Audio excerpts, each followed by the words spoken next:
खबर में बढ़ते हैं।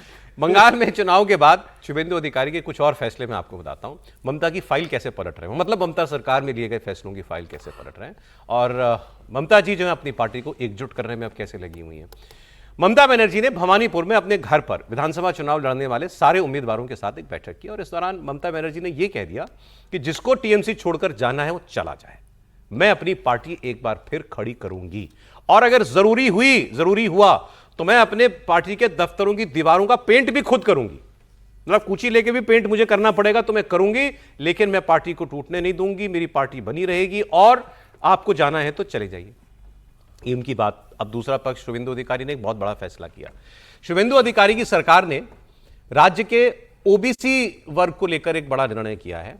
2011 से जारी किए गए सारे एससी, एसटी, ओबीसी इनके प्रमाण पत्र, इनकी संख्या है करीब 1,70,00,000। ये जो जाति प्रमाण पत्र जारी किए गए ममता सरकार में, ये सब रिवाइज किए जाएंगे। शुभेंदु सरकार ने के मुताबिक ममता बनर्जी के राज के दौरान बड़ी तादाद में ऐसे लोगों को सर्टिफिकेट्स जारी किए गए थे जो इसके हकदार नहीं थे। अब इसमें क्या हुआ था मैं आपको बता दूं। पहले तो बंगाल एक अजीब प्रदेश था जहां ओबीसी में मुसलमानों की 75 जातियां थी, मतलब सारी जातियां थी। बंगाल का हर मुसलमान ओबीसी माना जाता था क्योंकि सारी जातियां उनकी ओबीसी कोटे में डाल दी गई। अब यह मामला गया हाईकोर्ट में चैलेंज किया गया इसको। किसी ने चैलेंज किया, हाईकोर्ट ने कहा कि भाई आपने बिना कोई पैनल बनाए, कोई सर्वे किए, बिना कोई स्टडी किए आपने ये काम किया, उन्होंने इस पर रोक लगा दी। ममता सरकार इसके हाईकोर्ट के फैसले के खिलाफ सुप्रीम कोर्ट गई, और अब सरकार बदल गई तो शुभेंदु अधिकारी ने अपना वो केस वापस ले लिया, मतलब बंगाल सरकार का केस वापस ले लिया है।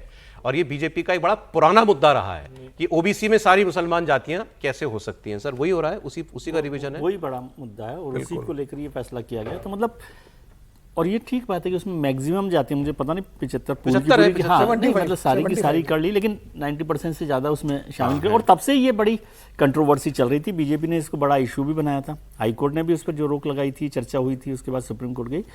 और भारतीय जनता पार्टी के लिए तो पॉलिटिकल इशू भी है और लीगल इशू भी है कि इस तरह से क्या किया जाए। जेन्युइन भी है सर, आपको स्टडी करके किसी आधार पे तो दोगे।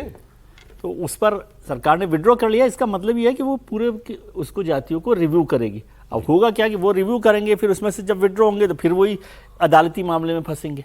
जिनको शामिल कर लिया गया वो भी तो वापस कोर्ट में जाएंगे।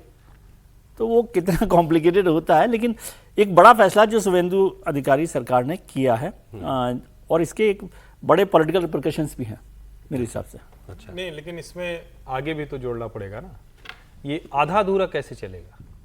भारतीय जनता पार्टी की सरकारों में मुसलमानों को पिछड़े में शामिल कर दिया जाए तो वो इसमें क्या नहीं आएगा क्या? शुभेंदु बड़ा अच्छा काम कर रहे हैं, मुख्यमंत्री के तौर पर जो एजेंडा था बीजेपी का, जो वो कह रहे थे वही कर रहे हैं। और अगर कॉन्स्टिट्यूशनल पोजीशन देखें तो आप अगर ये कहते हैं कि संविधान में धर्म, रिलीजन, मजहब, पंथ, संप्रदाय के आधार पर आरक्षण नहीं दिया जा सकता है, तो फिर क्यों भारतीय जनता पार्टी की भी अलग अलग सरकारों में मुसलमानों के किसी भी तबके को पिछड़ों में शामिल किया जाता है? तो मान लिया गया है ना कि हाँ मुसलमानों में किसी होते हैं, धर्म के आधार पर नहीं, पिछड़े माना है ना। समझिए, आप जब तक ग्रे लाइन रखेंगे तब तक कोई भी तो ममता जी उसी का तो उपयोग कर रही थी। फिर तो यही मामला सुप्रीम कोर्ट में जाना चाहिए तो ममता, हाँ, तो बिल्कुल खत्म होना चाहिए। ममता जी इसी का तो उपयोग कर रही है। तो बैकडोर एंट्री है ना, किसी भी बैकडोर एंट्री को बंद कराना। बैकडोर एंट्री जैसा आपने कहा, मैं कह रहा हूं तो सब स्टेट में बंद कराइए ना। ये कैसे होगा कि अभी आपकी सरकार बनी है तो यहां आपको एजेंडा लग रहा है तो इसलिए आप कह दे रहे हैं, बाकी सरकारों में चलने दो भाई, कुछ जातियों को हर जगह है, कर्नाटक में भी है, महाराष्ट्र का मैं नहीं जानता, मध्य प्रदेश में नहीं। मैं कह रहा हूं कि ये नियम बनाइए, या तो मुसलमानों के आरक्षण के आप खिलाफ हैं क्योंकि संविधान कहता है कि हम रिलीजन के, मजहब के आधार पर नहीं करेंगे। एक लाइन की बात, जाति केवल हिंदुओं में हो सकती है, एग्जैक्टली, और किसी धर्म में जाति का कॉन्सेप्ट, तो फिर जाति आरक्षण कैसे देंगे आप? तो फिर आप जाति, तो ये तो बेईमानी, एंटी कॉन्स्टिट्यूशन है ना। देखिए, मैं बात बिल्कुल सही है भाई। सुप्रीम कोर्ट का जो रूलिंग था, उन्होंने ओबीसी को आरक्षण की जब बात चली थी तो उन्होंने कहा कि कास्ट और क्लास में कोई भारत के अंदर में अंतर नहीं है, तो जो कास्ट है वही क्लास भी है। तो ओबीसी कैटेगरी को, मैं ओबीसी कैटेगरी में जो भी आता है जातियों को उन्होंने आरक्षण को अप्रूव कर दिया। तर्क यही दिया जा रहा था कि क्लास जो है वो इकोनॉमिक, दोबारा बताइए, समझना जरूरी है। देखिए, मुसलमानों को ओबीसी में कैसे शामिल माना गया? मैं बताता हूं आपको, जो कॉन्स्टिट्यूशनल प्रोविजन है वो ओबीसी क्लास है, ओबीसी कास्ट नहीं है। ओके, ठीक है। इसी, लेकिन मंडल कमीशन में जाति के आधार पर आरक्षण को ये एड्रेस कर दिया।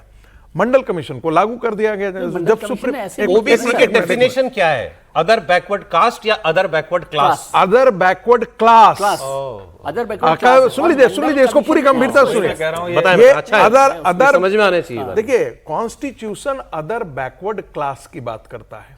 तो और मंडल कमीशन ने जो रिपोर्ट दी थी उसमें पूरे कास्ट आए थे और जिन्होंने कास्ट को ही क्लास के रूप में क्लास की identify पहचान कास्ट बना दी।